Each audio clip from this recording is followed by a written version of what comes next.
القطايف بالعجينة الأصلية وفي الخلاط بأسهل طريقة بدون سميد، قرمشة تجنن ومن غير ما تفك منك في الزيت وطعم ولا أروع. هنعمل شربات القطايف، وشربات القطايف بيكون شربات تقيل بارد. هجيب كوبايتين من السكر بالشكل ده، هضيف عليهم كوباية من المية وهسيبهم على النار لحد ما السكر يدوب ويبدأ يغلي معايا. بعد ما الشربات بتاعي بقى بيغلي بالشكل ده، علشان اتفادى تسكير الشربات بتاعي، يا اما اضيف معلقة كبيرة من عسل النحل او معلقة كبيرة من عسل الجلوكوز. اضيف كمان عصير نص ليمونة بالشكل ده،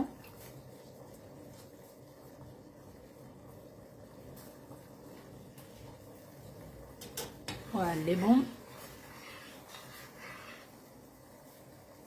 سبت الشربات بتاعي يغلي كده لمدة 5 دقايق، تقل معايا الشربات بالشكل ده. كل ما هيبرد هيتقل اكتر، طفي عليه النار واسيبه يبرد. اعمل عجينة القطايف بتاعتي في الخلاط. هجيب كوبايتين من الدقيق بالشكل ده، هضيف عليهم معلقتين كبار من السكر. دي العجينة الأصلية للقطايف. هضيف معلقتين كبار من النشا، هضيف عليهم معلقة صغيرة من الخميرة الفورية، معلقة صغيرة من البيكنج باودر، مع رشة من الملح.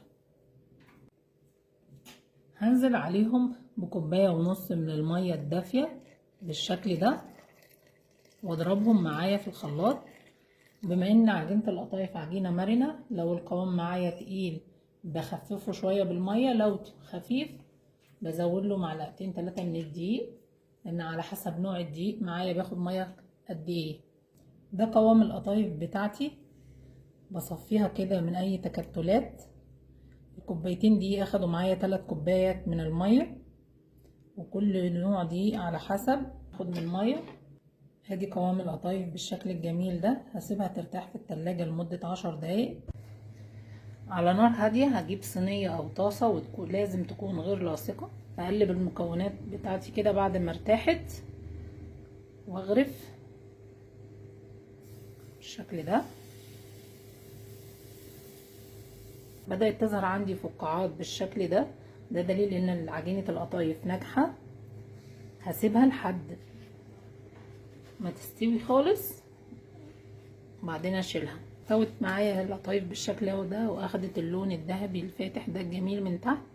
هشيلها من على الصينية، اكمل باقي الكمية اللي معايا بنفس الطريقة بالشكل ده كده. القطايف على فوطة مطبخ نضيفة كده، ومش بغطيها علشان القطايف ما تعجنش. عملت كل الكمية دي من كوبايتين دقيق وحجم كبير كمان. شايفين القطايف طرية ازاي، ما بتتقطمش، قوامها ناعم حلو. هنحشيها دلوقتي. عندنا حشوتين. الحشوة الاولانية البسيطة بتاعتنا اللي هي جوز الهند وزبيب وسوداني. انا حاطة هنا بلح عليها ومعلقتين سكر، قلبتهم مع بعض بقى معايا بالشكل ده. في حشوة كمان الكريمة. جبت كوباية من اللبن كبيرة، دوبت فيها معلقة كبيرة من النشا، نص معلقة صغيرة من الدقيق، معلقة كبيرة من الكريم شانتيه، ومعلقة سكر واحدة.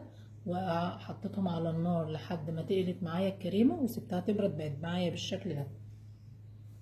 هبدأ احشي بقى القطايف بتاعتي واقفلها علشان نقليها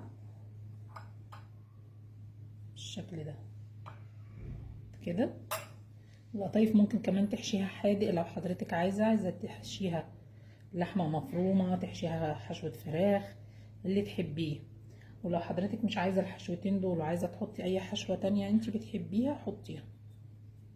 قفلنا القطايف معايا بالشكل الجميل ده. هجيب طاسة صغيرة كده على النار، احط فيها زيت علشان يكون غزير. هبدأ اقلي فيها القطايف بتاعتي. يكون سخن الزيت بس ما يكونش بيغلي علشان ما تتحرقش معايا بالشكل ده.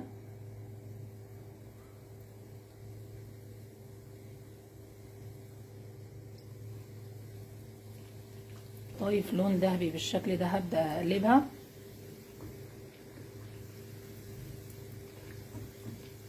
بعد ما اتحمرت معايا القطايف من الجنبين بالشكل ده، هطلع بيها على الشربات البارد اللي احنا عملناه.